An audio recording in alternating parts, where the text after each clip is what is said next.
नमस्कार दोस्तों, आप सभी का स्वागत है हमारे इस YouTube चैनल सनातन लोक पर। आज के इस वीडियो में हम बात करेंगे भगवान महादेव के एक रहस्यमय मंदिर शिव खोड़ी के विषय में। उससे पहले आप सभी से अनुरोध है, जल्दी से इस चैनल को सब्सक्राइब कर लें और बेल आइकन को भी प्रेस कर दें ताकि आगे आने वाले सभी वीडियोज आप तक सबसे पहले पहुंचे। तो चलिए शुरू करते हैं आज का वीडियो। शिव खोड़ी मंदिर जम्मू और कश्मीर राज्य के रियासी जिले में स्थित एक हिंदू धार्मिक महत्व वाली गुफा है। यह संगर गांव में स्थित है और भगवान शिव को समर्पित है। इसमें एक प्राकृतिक शिवलिंग स्थित है। इस गुफा और मंदिर की स्थापना की पौराणिक कथा इस प्रकार है। पूर्व काल में भस्मासुर नाम का दैत्य था। उसने अमरता का वरदान प्राप्त करने के लिए भगवान शिव की अत्यंत कठोर तपस्या की। तपस्या से प्रसन्न होकर भगवान शिव प्रकट हुए और वरदान मांगने के लिए कहा। जब उस राक्षस ने भगवान से अमर होने का वरदान मांगा तो भगवान ने इस वरदान के लिए मना कर दिया और कहा कि कुछ और मांगो। तब उस राक्षस ने यह वरदान मांगा कि वह जिसके भी सर पर हाथ रखे वह भस्म हो जाए। भगवान शिव ने उस राक्षस को यह वरदान दे दिया। वह भस्मासुर राक्षस भगवान शिव को ही भस्म करने के लिए उनकी तरफ दौड़ा। तब भगवान शिव ऊंची पहाड़ी पर एक गुफा बनाकर उसमें जा छिपे। बाद में यही गुफा शिव खोड़ी के नाम से प्रसिद्ध हुई। भगवान विष्णु ने जब यह देखा तो वह मोहिनी रूप धारण करके भस्मासुर के सामने आ गए। भस्मासुर मोहिनी रूप देखकर मोहित हो गया और मोहिनी के सामने विवाह करने का प्रस्ताव रख दिया।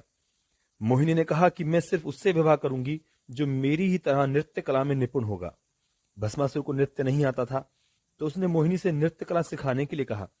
मोहिनी तुरंत तैयार हो गई और नृत्य सिखाते सिखाते मोहिनी ने अपना हाथ अपने सिर पर रखा और उसकी देखा देखी भस्मासुर भी शिव वरदान को भूलकर अपना हाथ अपने ही सिर पर रख बैठा और खुद ही भस्म हो गया। इस प्रकार भगवान विष्णु ने मोहिनी रूप रखकर भस्मासुर का अंत किया और भगवान शिव यहां लिंग रूप में प्रकट होकर हमेशा के लिए विराजमान हो गए।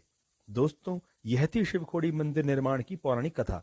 अब बात करते हैं इस मंदिर से जुड़े कुछ रोचक तथ्यों के विषय में। खोड़ी एक स्थानीय शब्द है जिसका अर्थ है गुफा।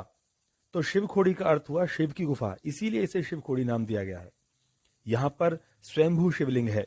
इस शिवलिंग की ऊंचाई लगभग 4 फीट है। लिंग के ऊपर छत पर सर्पाकृति चित्रकला है, जहां से दूध युक्त सफेद जल हर समय शिवलिंग पर टपकता रहता है। गुफा की छत एवं दीवारों पर अनेक आकृतियां प्राकृतिक रूप से बनी हुई हैं। ध्यान से देखने पर इनमें कई आकृतियां माता पार्वती की जान पड़ती हैं। कुछ आकृतियां भगवान शिव एवं गणेश की दिखाई देती हैं। इसके अतिरिक्त गुफा में नंदी जी, शेषनाग जी की भी आकृतियां दिखाई देती हैं। इस गुफा का निर्माण स्वयं भगवान शिव ने ही किया था, इसलिए यहाँ भगवान शिव अपने पूरे परिवार सहित निवास करते हैं। मान्यता है कि द्वापर युग तक भगवान अपने भक्तों को यहाँ पर साक्षात दर्शन देते थे। इस स्थान को कैलाश पर्वत के पश्चात भगवान शिव का दूसरा निवास स्थान भी कहा जाता है। गुफा में शिवलिंग दर्शन के पश्चात आगे जाने का रास्ता बंद कर दिया गया है। आगे गुफा में 2 रास्ते दिखाई देते हैं। मान्यता है कि एक रास्ता सीधा अमरनाथ तक जाता है तथा दूसरा रास्ता सीधा स्वर्ग को जाता है। आज तक जितने भी लोग इन रास्तों पर आगे गए हैं उनमें से कोई भी लौटकर वापस नहीं आया। मान्यता यह है कि आगे जाने पर भगवान शिव के साक्षात दर्शन हो जाते हैं तो आत्मा शरीर से मुक्त होकर सीधा शिवलोक को चली जाती है। इसी कारण आज तक कोई वापस नहीं आया है। दोस्तों, आज की वीडियो में बस इतना ही।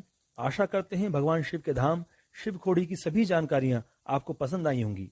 वीडियो को लाइक कर दें और ज्यादा से ज्यादा लोगों को शेयर भी कर दें।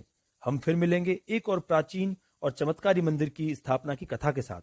धन्यवाद दोस्तों।